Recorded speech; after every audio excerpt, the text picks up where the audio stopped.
Hey everyone, welcome to this video. तो आपने video का टाइटल पढ़ ही लिया होगा, Nalanda college of education Hamirpur. तो मैंने हाल ही में इस कॉलेज से अपनी बीएड की डिग्री कंप्लीट करी है।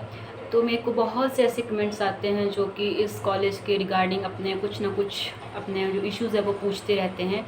तो मैं कोशिश करूँगी कि आज मैं उन्हीं क्वेश्चंस के रिलेटेड एक वीडियो बनाऊं। आई होप ये वीडियो आपके लिए हेल्पफुल रहे। तो जो ज़्यादातर क्वेश्चंस होते हैं वो बीएड से रिलेटेड ही पूछे जाते हैं कि लाइक वहाँ पे वहाँ का फ़ीस स्ट्रक्चर कितना है, वहाँ पे रूम्स या पीजी अवेलेबल हैं या नहीं, या फिर वहाँ पे एक्टिविटीज़ करवाई जाती हैं नहीं, वहाँ पर ड्रेस कोड क्या है, टाइमिंग क्या है कॉलेज की।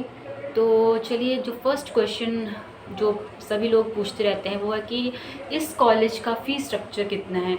तो अगर मैं फ़ीस स्ट्रक्चर की बात करूं तो जो ये एक प्राइवेट इंस्टीट्यूशन है, तो प्राइवेट इंस्टीट्यूशन की जो फ़ीस स्ट्रक्चर होता है वो एचपीयू डिसाइड करता है। तो इसका जो फ़ीस स्ट्रक्चर है वो 2 साल का 1 लाख है। मींस आपको हर महीने 25,000 और या फिर 24,000 पैसे जो आपको देने पड़ते हैं एज अ फ़ी। तो अगर टोटल मान के चलें तो आपकी जो टोटल फ़ीस जाती है 2 साल की वो जाती है 1 लाख के अराउंड। तो ये था इसके फ़ी के रिगार्डिंग। अब दूसरा क्वेश्चन जो है वो है कि मेरिट लिस्ट कितनी जाती है। तो मेरिट लिस्ट डिपेंड करता है कि आपके कितने मार्क्स हैं। अगर आपके मार्क्स 90 हैं, 88 है, इसके अबव है, ऐसे ज़्यादा हैं, तो आपको ये कॉलेज बड़े आराम से मिल सकता है। इसके अलावा अगर आपके मार्क्स 60 से अबव हैं, लाइक 65, 70 के पीछे या 60 से अबव, तब भी आपको ये कॉलेज जो बड़े आराम से मिल सकता है। बाकी डिपेंड करता है कि आप किस कैटेगरी से बिलोंग करते हैं। तो इसके बाद क्वेश्चंस आता है कि जो प्राइवेट सीट्स भी यहाँ पे अवेलेबल होती हैं या नहीं। तो अगर मैं प्राइवेट सीट्स की बात करूँ तो 10% जो सीट्स होती हैं वो प्राइवेट होती हैं। लाइक आपको वहाँ पे जाके वहाँ पे जाके पता करना पड़ता है कि वो आपको सीट्स दे रहे हैं या नहीं। तो इसके लिए जो फ़ी रहती है प्राइवेट सीट्स के लिए, तो वो नॉर्मल बच्चों के लिए, जैसे कि नॉर्मल बच्चों की होती है 2 साल के लिए 1 लाख, तो जो प्राइवेट सीट्स वाले होते हैं उनके लिए वो सेम ही रहती है। और इसके अलावा जो ठीक है, तो इसके रिगार्डिंग बस इतना था कि अगर आपके 60% मार्क्स हैं तो आप इस कॉलेज में आसानी से बीएड कर सकते हैं। और लेकिन अगर वो की कैटेगरी आपकी कैसी, एससी एसटी या फिर जनरल वालों की अगर 55 या 60 तक हैं तो थोड़ा मुश्किल हो जाता है, लेकिन एससी एसटी ओबीसी वालों के लिए थोड़ा ईजी रहता है। नेक्स्ट क्वेश्चन है कि डिस्टेंस कितना है हमीरपुर से। तो हमीरपुर बस स्टैंड से जो डिस्टेंस है इसका वो है लगभग 3 किलोमीटर, क्योंकि बेसिकली जो नालंदा कॉलेज है वो झनियारी एरिया में पाया जाता है। तो अगर हम बस स्टैंड से बात करें तो ये लगभग 3 किलोमीटर है। तो अगर हमीरपुर में भी आपका पीजी या रूम होगा तो आप बड़ी आसानी से कॉलेज के टाइम तक पहुंच सकते हैं। देन नेक्स्ट क्वेश्चन है कि रूम या पीजीज़ फैसिलिटीज़ हैं या नहीं। तो अगर मैं गर्ल्स के लिए बात करूं तो गर्ल्स के शर्मा पीजी कॉलेज है जो कि झनियारी के मार्केट में है।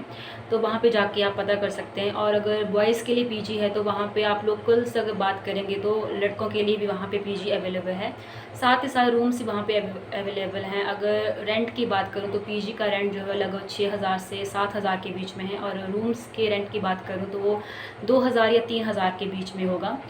और इसके अतिरिक्त इसमें हाँ, जो ऑनलाइन टेस्ट के लिए बच्चे आते हैं, क्योंकि नालंदा कॉलेज में ऑनलाइन जो सेंटर के टेस्ट होते हैं वो भी होते हैं, तो अगर वो भी रूम लेना चाहते हैं तो वो भी लोकल से पूछ के वहाँ पे 1 रात के लिए रूम ले सकते हैं। अगर वहाँ पे रूम नहीं मिल रहा है तो आप हमीरपुर के किसी गेस्ट हाउस या होटल में रहकर भी आप टाइमली मतलब नालंदा कॉलेज में पहुँच जाओगे। उसके बाद नेक्स्ट क्वेश्चन है कि करिकुलम एक्टिविटीज़।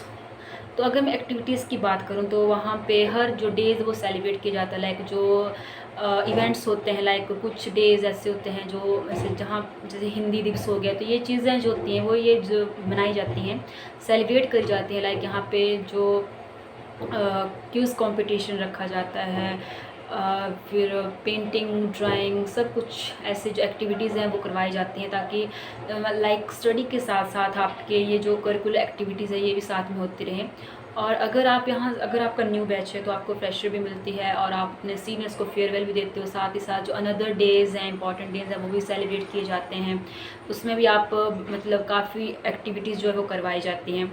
इसके अतिरिक्त मैं बात करूँ तो जो फर्स्ट सेमेस्टर होता है उसमें आपका एक टूर जाता है 1 दिन के लिए, और जो थर्ड सेमेस्टर है उसमें 3 दिन के लिए जाता है। तो ये आपको घुमाया भी जाता है काफ़ी जगहों पे। उसके बाद अगर मैं अगला क्वेश्चन है कि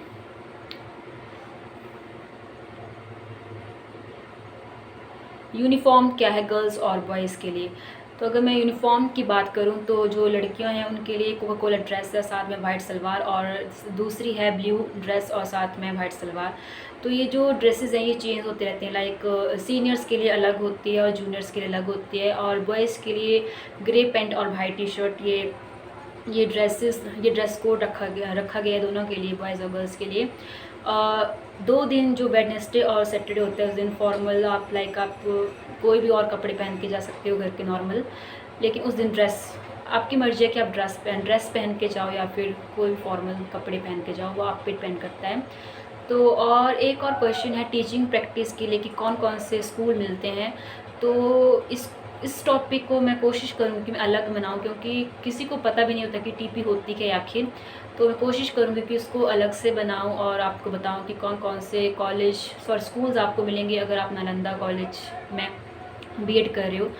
और इसके अब मुझे लगता है कि मैंने जो जितने क्वेश्चन थे आपके उनका आंसर्स मैंने कर दिए, लेकिन फिर भी अगर कोई क्वेश्चंस रह गए हो तो आप मुझे कमेंट कर सकती हो, क्योंकि रिप्लाई तो मैं कर ही देती हूँ। और साथ में वीडियो को लाइक शेयर और सब्सक्राइब भी ज़रूर करिएगा। Thank you so much for watching.